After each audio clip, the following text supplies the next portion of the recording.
Hello, you are watching the Academic Forum here on Better Future Production, and I am Lion El Simon. Islamic education is a fundamental requirement in the Muslim community, a community which constitutes 95% of the Gambian population. However, some people feel that Islamic education has not been given the attention it needs by the government. What is the importance of Islamic education in national prosperity, and why should the government care? Well, this is our topic for today's discussion, and joining me is an Islamic student on my immediate right, and on my far right is the founder of the Zikia Islamic Institution and an author of a book, Effective on Arrival. Although it's yet to be published, they will introduce themselves to you. Welcome to the Academic Forum, gentlemen. Welcome. Assalamu alaikum wa rahmatullahi wa barakatuh to all the viewers. I am Fawmar Sanyang, a student at the University of the Gambia, at the same time Islamic student of knowledge. So I'm very proud to be here to this platform, invited by this wonderful person here. Thank you so much. Welcome, sir. All right. A'udhu billahi minash shaitanir rajim. Bismillahir rahmanir rahim. First of all, we begin with Allah bless His names, and we thank Him and glorify Him as He were to be praised and to be glorified. And we send blessings and salutations on Master Peace, Prophet Muhammad alayhi salatu wasalam, with all his households and companions and all those who rightly follow him till the end of history. My name is Brother Al-Amin Dabo Siddiqui, and President of Tazkiyah Foundation, and a student of International Open University, major in Arabic language. And I'm very honored to be here, and thank you very much for the invitation. Yes, you're welcome once again. Can you tell us a little bit about who Brother Farouk is? Because you're Fawmar Sanyang, and a lot of people also know you as Brother Farouk. Yes, I am Fawmar Sanyang, and some call me Brother Farouk, as you reiterated earlier.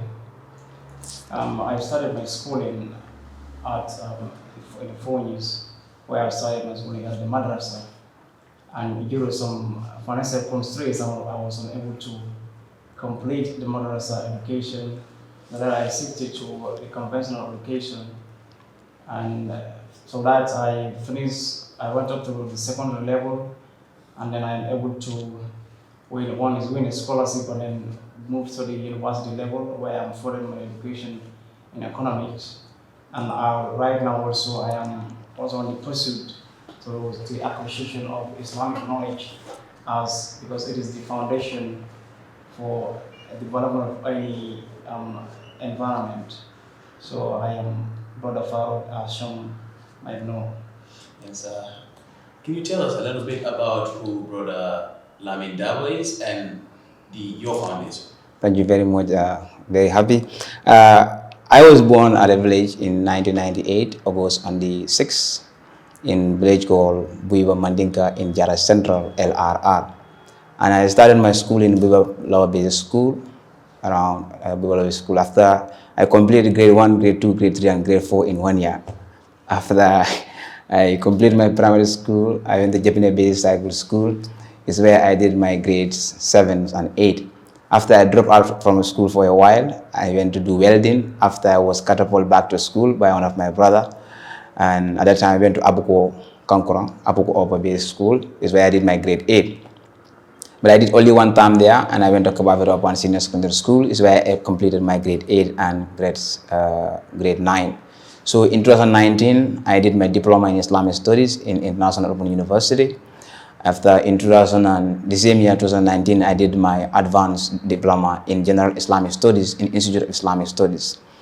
After I went to Kanifing Upper and Senior Secondary School, is where I did my grade 10, grade 11, and grade 12. In 2021, I completed my advanced certificate in Islamic philosophy. After in 2022, I completed my advanced degree in Islamic philosophy and education. So currently, I'm studying ethics and moral philosophy and Arabic language.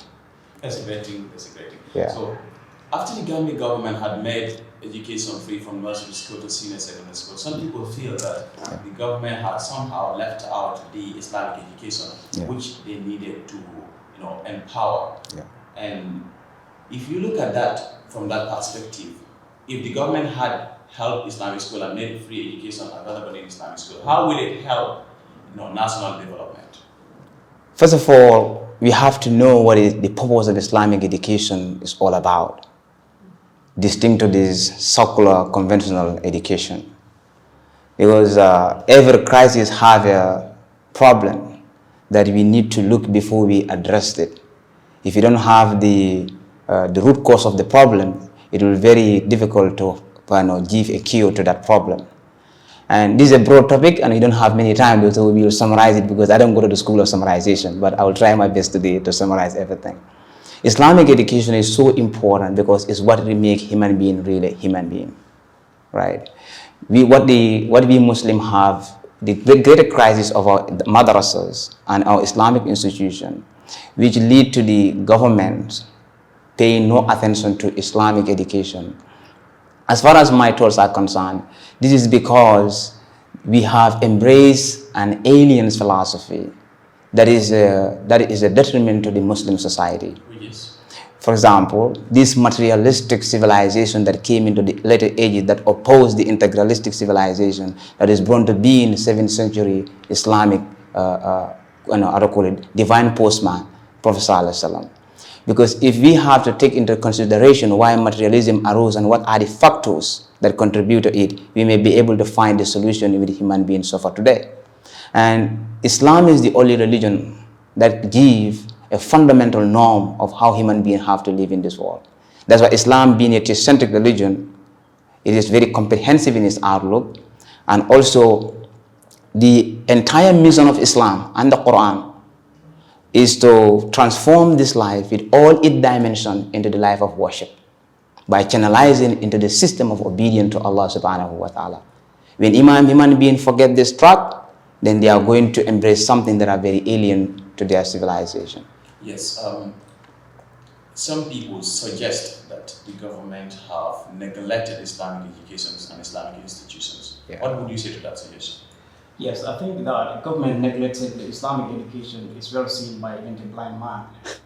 And to that, one thing that we should understand about Islamic education is, as some call it, the Tarbiyatul Islamiyya, like the systematic development and the training of the people, which has to do with wisdom, adab, which is justice, hikmah, which is wisdom, and all other things. And the main purpose for Islamic education is to train man for self-purification, self-correction, and self-development towards the development of the society as a whole.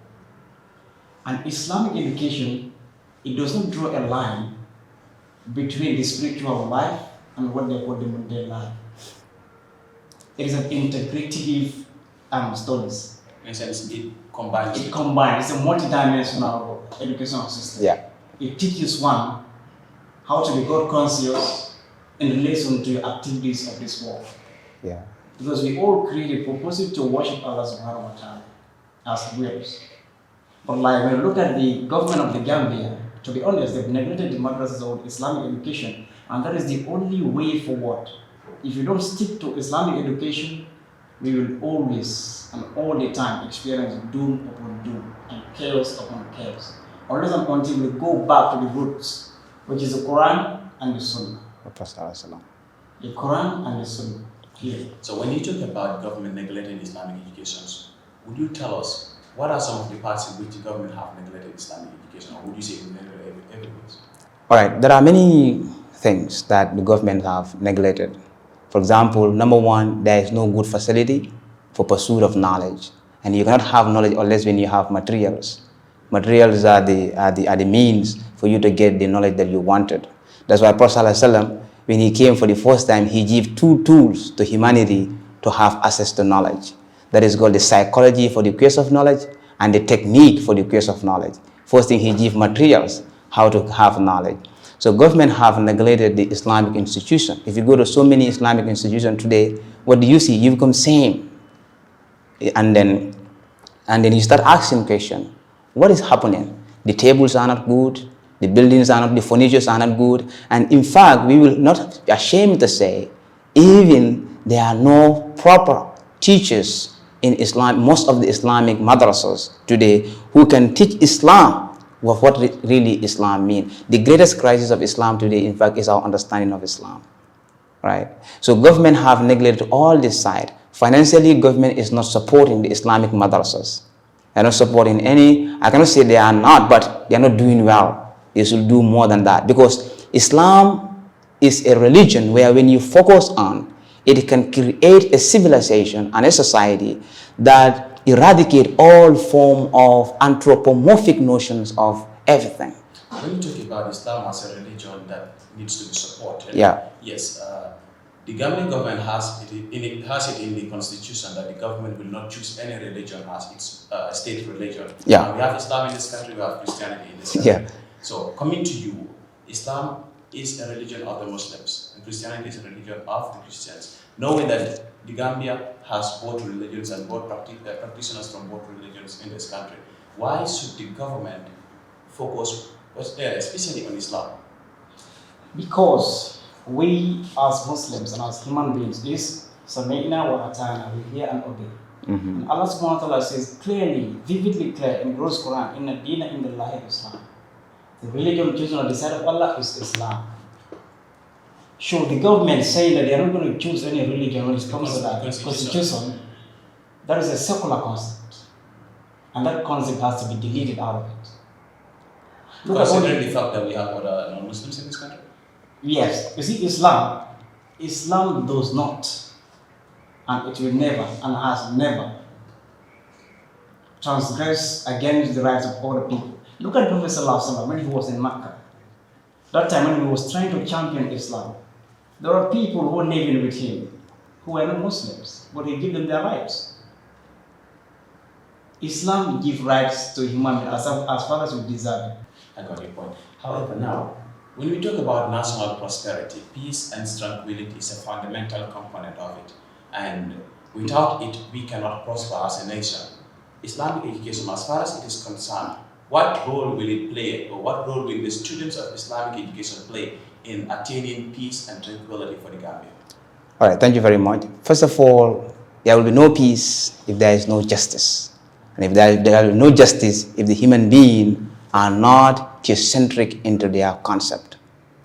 For example, the main purpose, in fact, for Islamic education is for you to be reminded. Reminded of what? That we have taken a covenant in the dawn of creation, in the transcendental dimension of existence, before our descent commands into the spectro-temporal dimension of existence. When you say spectro-temporal dimension, how do I explain it to the Yeah, okay. Sorry about that. Because, alright, spectro-temporal dimension is the physical and the material world in which we exist in, which is called in Arabic language the mundane world. And the transcendental dimension is the spiritual dimension, because we are spiritual beings for the very fact of our transcendental nature. Now, humanity, for what I believe, is what is going on in the world today, wars, injustice, economic crisis, and so on, have been going on throughout human history. This is not the first time. The method change and the system change, but this has been going on throughout human history. Why? Because if there is injustice, there will always be a chaos. So peace is necessary. That's why Prophet ﷺ, when he first came, he united mankind. Understand? The first human being in the history of human civilization that stood up publicly and declared the human brotherhood is the Prophet ﷺ. And as far as I'm concerned, the only divine scripture that have in it a message for unity of human brotherhood is, regardless whether race, regardless of gender, is the Quran.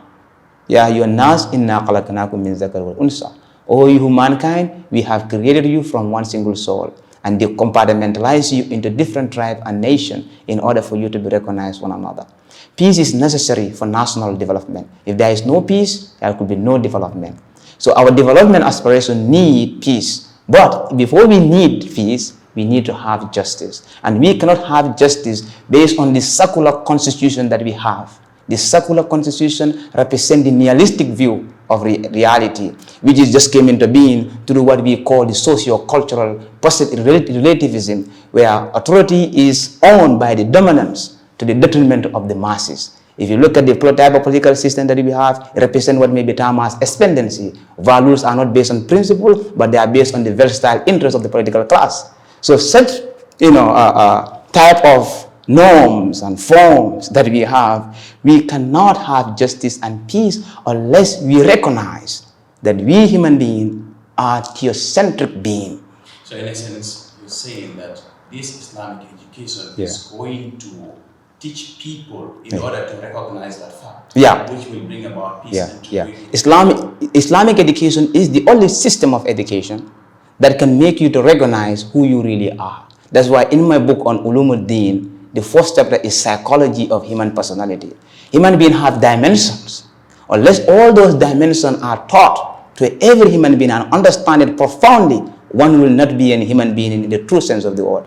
And sorry for that, the modern educational system, for example, university, people go to university to be given brain. Brainless people go to university to be given a brain. What do you mean by that? Yeah, because people come to university, before they get into university, they are civilized, ignorant people. They believe that when they go to university, they will have knowledge to obliterate them from the annihilation that they are in. But when they get to university, university created them to be compounded ignorance people, which means that they become ignorant of their own ignorance. These people cannot be a reformer because they are given diploma, their brain function on the basis of the diploma. They cannot do anything without looking at the paper. Okay. that's what you just said. However, looking at Islamic education, as he has reiterated, where do you see the Gambia in the next decade if Islamic education continues to be neglected? I see the Gambia in the next decade if Islamic education is neglected in a pit of doom. Because the only system, as said by my brother, that can obliterate man from all forms of injustice, moral degradance, is Islamic educational system. Yeah. Because when you look at Islamic educational system, the only fundamental and the tool that Islamic education uses are these two. That is the Quran and the Sunnah. And these two sources of Islamic Sharia, these two main sources of Islamic Sharia, can never be challenged by anybody. Are these tried by so many people in the years past. So Islamic education, in essence, is the only solution to all the problems that are faced by man. Because any problem that is faced by man nowadays, the address or the answer is in the Quran or the Sunnah. You find it there. Look at like, let's say gambling is rampant, alcohol is rampant, black magic is rampant. But only one verse gives us, supply us the solution to all this. Yes. That Allah subhanahu wa ta'ala says, Ya ayyuhallazina amanu innamal khamru wal maishu wal ansab wal adlam rijsun min amali shaytan. Look at this very verse. 4 things. Can you translate it? 4 things. 4 things were deleted out of it. Ya ayyuhallazina amanu innamal khamru, or you believe, indeed intoxicant, wal maishu, gambling, wal ansab, that has to do with black magic, wal adlam, as to with speaking of luck with arrows. Rishmin Amari said that all these are handiworks of Satan. Refrain from it if you want to be successful. That's a great thing because almost all of these things are detrimental to the progress of our society. Alcohol itself is causing a very grave problem in the Gambian society because I can tell you, last year I saw a kid, a 14-year-old, drunk. He came to a football field drunk and he felt people had to carry him home. He was a 14-year-old boy taken to alcohol. Too many children right now are taken to drugs, cannabis, cigarette. This is rampant and I think it needs to stop. However, you believe that Islam has the solution to it? To elaborate something on that, what Gambia will be in next 10 years if the Islamic education is not recognized, not what Gambia will be, but what the world will be. Because humanity today is facing great predicament. And we will say that humanity is marching headlong towards disbelief in all those values that have been preached and cherished by the great teachers of mankind, the prophets. Now, if we shall have to take into consideration why all these mysterious and the calamitous events are unfolding that make this world so interesting today, if we are unable to find the cure of this rise of modernism, the rise of, what it may be termed as globalization and technological advancement, because technological advancement may change in cultural mentality, and change in cultural mentality may change in society, and change in society may change in the belief system and the social system and the moral system of human being. So in other words, are you not in support of the globalization? No. And humanity has been globalized through our human I existence. mean, the technological development. No, technological advancement has a merit and demerit. Okay, so you're talking about the demerits. At least when we know the merit and demerit, we have to know the differences here. For example, secularism as an ideology have to be distinct from religion as tradition. So the same thing here, the merit and demerit of technology have to be also understood, because children are getting access to it so easily and it makes them inhuman. Yes, technology obviously has so many disadvantages in Yeah. our society. Yeah. So I read a Facebook post a while ago, in fact a few months ago, and there was this guy, a young guy, I won't mention his name. Yeah. He talked about the Gambia having so many of what he described as Saudi Arabian schools in this country. Yeah. So he said these schools, he was referring to Islamic madrasas obviously, these schools were teaching Arabian culture and inculcating this culture in the Gambians, and they do not educate Gambians to become doctors, to become lawyers, to become engineers, and these are the kind of people the Gambia need in order to prosper. Yeah. And he was indirectly calling, in fact, he directly called for a ban of these schools in this country. Okay. What do you have to say to that? This guy made a circular claim and he was tantalizing people by saying this is just Arabic culture. When you say Arabic culture, what do you mean? Is it the Arabic language that people are speaking or what?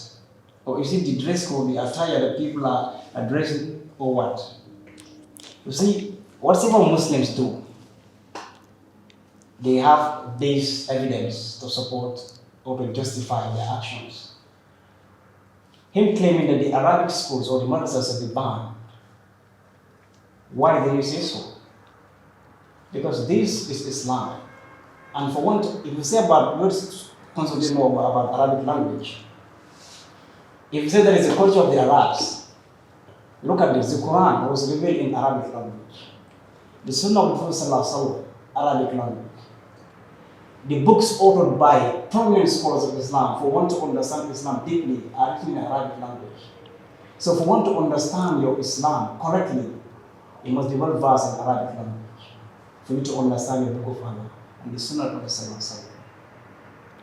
So if you depend much more on the translated things, this is where difference of opinion arose about the presence of the word. Because Arabic language is the most unique language of our earth.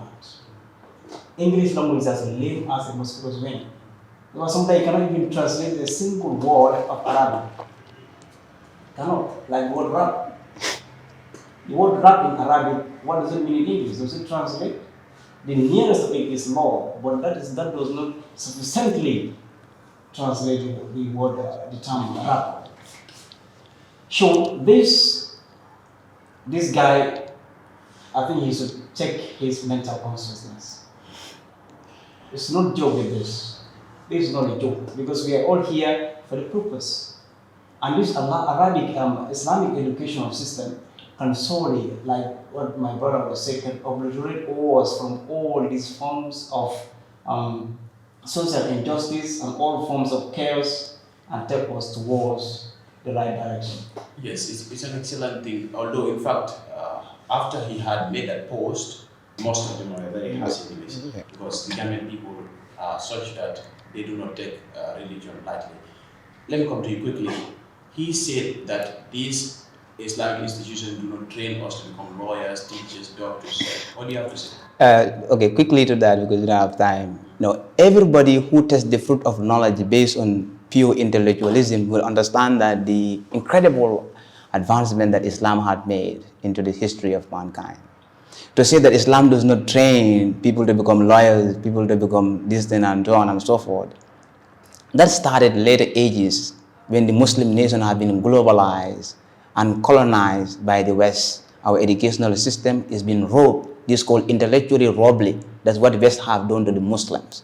They rob our intellectual integrity and they throw it into the garbage bin and they stole every knowledge from us and then they are advanced with it.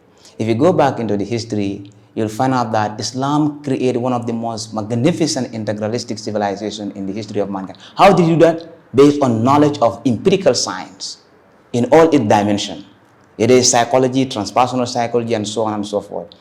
The Westerners who wrote the book of Birmingham, they said the first human being to lay down norms in order to regulate international warfare is Abu Hanifa. He's a great politician. Ibn Arabi, as far as I am concerned, is the first person to discover atom. If you read his Qadida al-Ruh, understand? Ibn Sina, he took Aristotle metaphysics and then he walked out of it and he presented the Muslim world, and then we have the greatest metaphysicians in the Islamic world. The reason why we are like this today, it is because we lost the tradition that we need to embrace. Just like the Al-Bayt. Yeah, so it is. Islamic science. Yeah, you see, yes. It's a crazy thing. The level of Islamic education in this country, how would you assess its quality?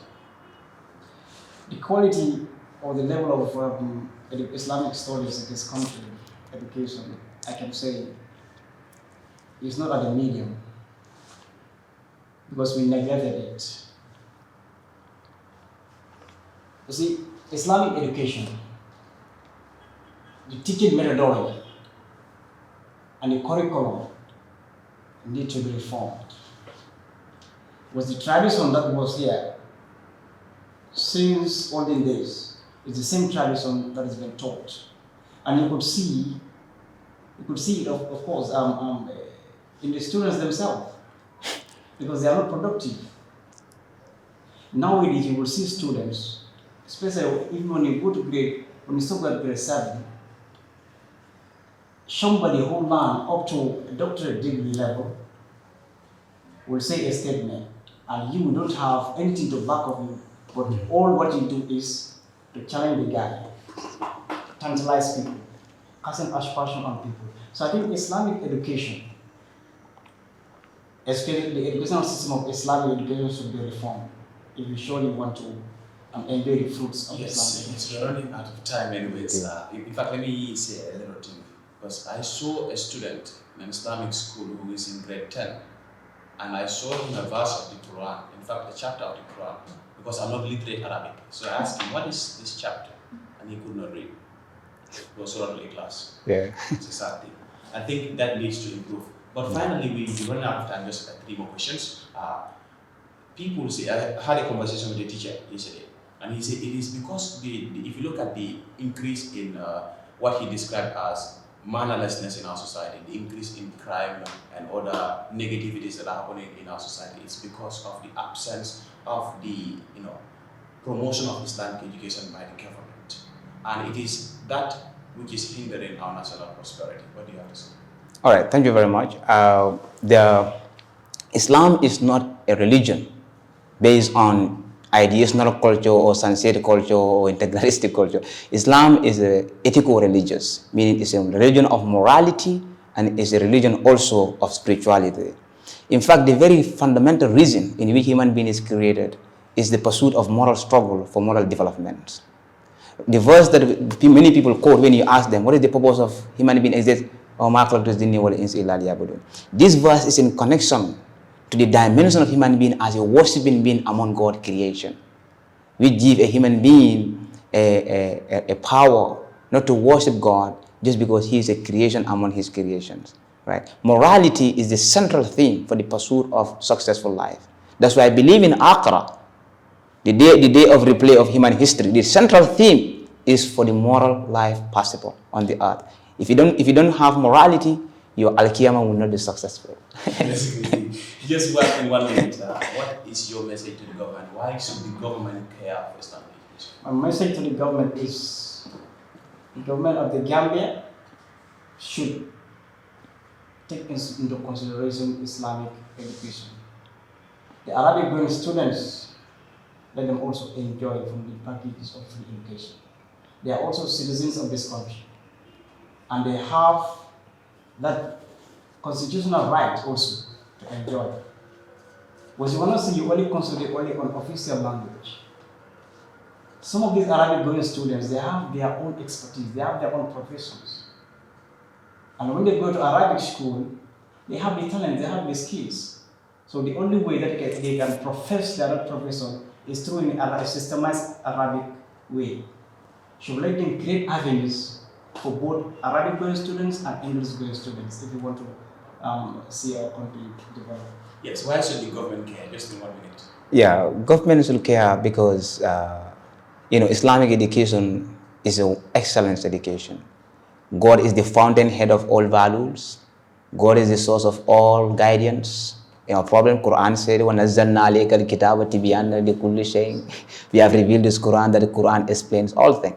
The government should support the Islamic educational, support the madrasas, to support the Islamic schools and provide them excellent materials, excellent learning tools in order that we, amend the students for the profound knowledge that they are seeking. Yes, in 30 seconds, your concluding remarks, your message to your parents and Islamic students, just in 30 seconds. So, Alhamdulillah, Rabbil Alameen, thank you for the invitation. And my message to all the viewers is, please let us all go back to the tradition. Let us try to restore the lost tradition. Let's go back to the Islam, Quran, and Sunnah. That is the only way, that is the way forward, and that is what I see will create and give us light in the future. 30 seconds, your message to the people. Thank you very much, and thank the TV, and thank all the technicians.